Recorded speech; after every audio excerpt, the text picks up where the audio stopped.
Proclamação do Evangelho de Jesus Cristo, segundo Marcos.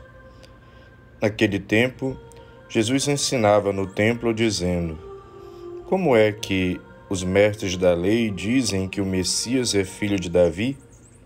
O próprio Davi, mesmo pelo Espírito Santo, falou: Disse o Senhor ao meu Senhor: Assenta-te à minha direita, até que eu ponha os teus inimigos debaixo dos teus pés. Portanto, o próprio Davi chama o Messias de Senhor. Como é que ele pode então ser seu filho? E uma grande multidão escutava com prazer. Palavra da salvação.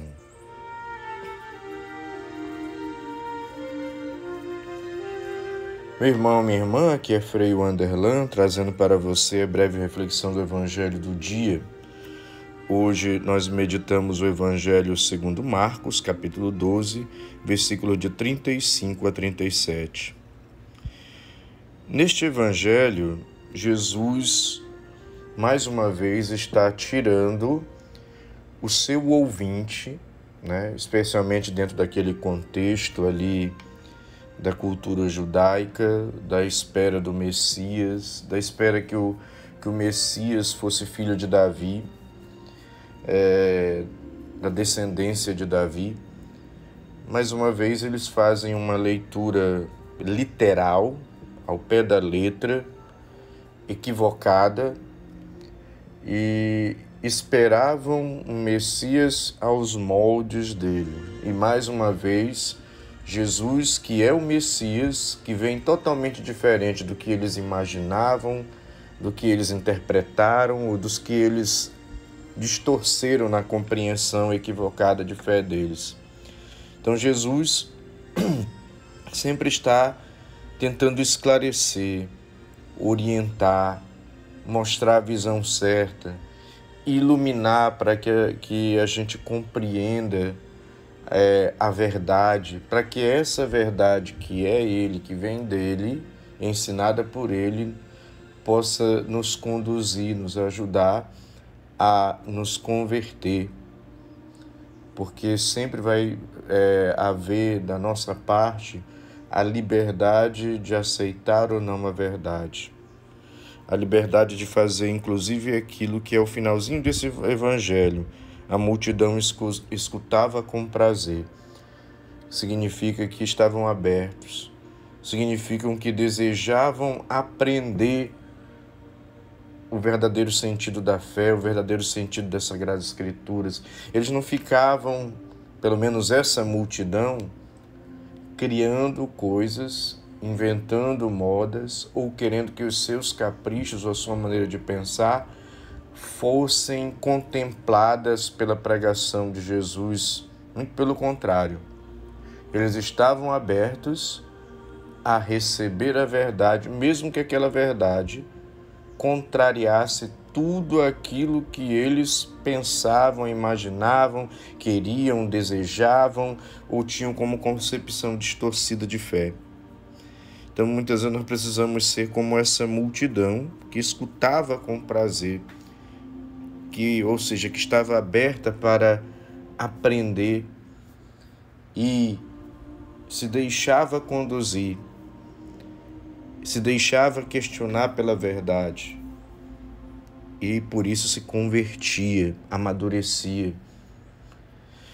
E aqui a explicação, como o próprio Davi, movido pelo Espírito Santo, disse ao Senhor, ao meu Senhor, assenta-te à minha direita. Então Jesus está mostrando aqui que Ele é Deus, que Ele é o Senhor, que Ele está acima do rei Davi. Que o rei Davi, sim, foi uma bênção, foi um grande rei na sua época, teve seus altos e baixos, suas falhas, mas era um homem de Deus. Mas, inclusive por ser um homem de Deus, ele já, dentro da revelação de Deus, também já aguardava, tinha no coração esse desejo deste Senhor, deste Messias, Portanto, aqui Jesus quer abrir a mente, o coração dos seus ouvintes, quando ele fala, o próprio Davi chama o Messias de Senhor. Como é que ele pode ser seu filho? Ou seja, em primeiro lugar, Jesus ele recebe a descendência de Davi através de José, seu pai adotivo. Em segundo lugar, ele cumpre as promessas, e o pessoal na época dele não sabia que Jesus nasceu em Belém, na cidade de Davi, na qual a profecia disse que ia nascer o Messias, o Senhor, o Libertador. Mas eles pegam a história pela metade, aí concebem que Jesus veio de Nazaré, Jesus morava em Nazaré, mas Jesus nasceu em Belém. A profecia se cumpriu. E Jesus é o Senhor porque Ele é Deus, segunda pessoa da Santíssima Trindade, Deus com o Pai e o Espírito Santo.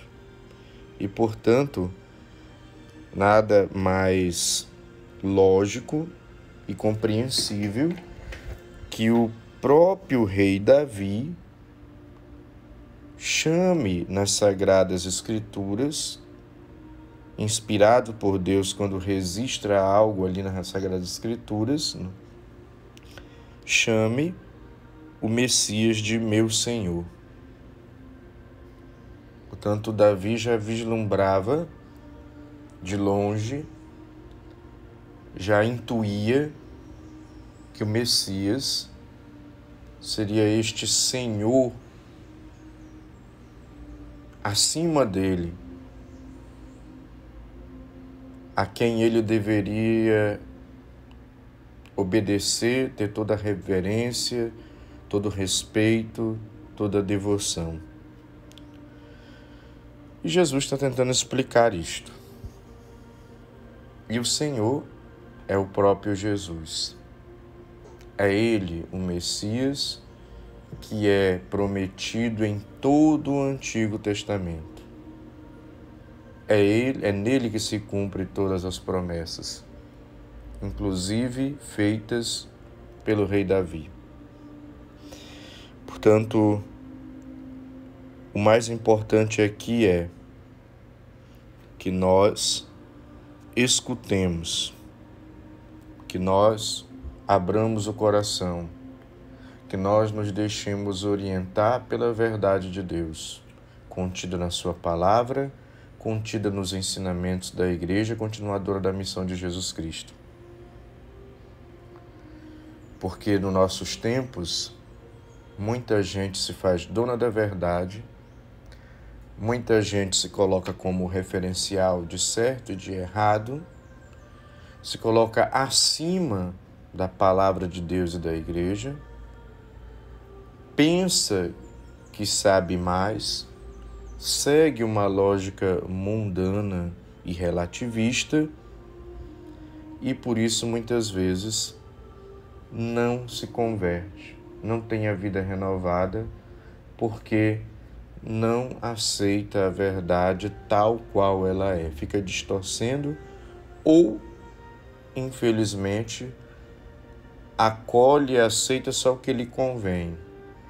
Aquilo que mexe comigo, aquilo que muda minha vida, aquilo que faz eu repensar as atitudes, isso aqui eu não quero abrir mão.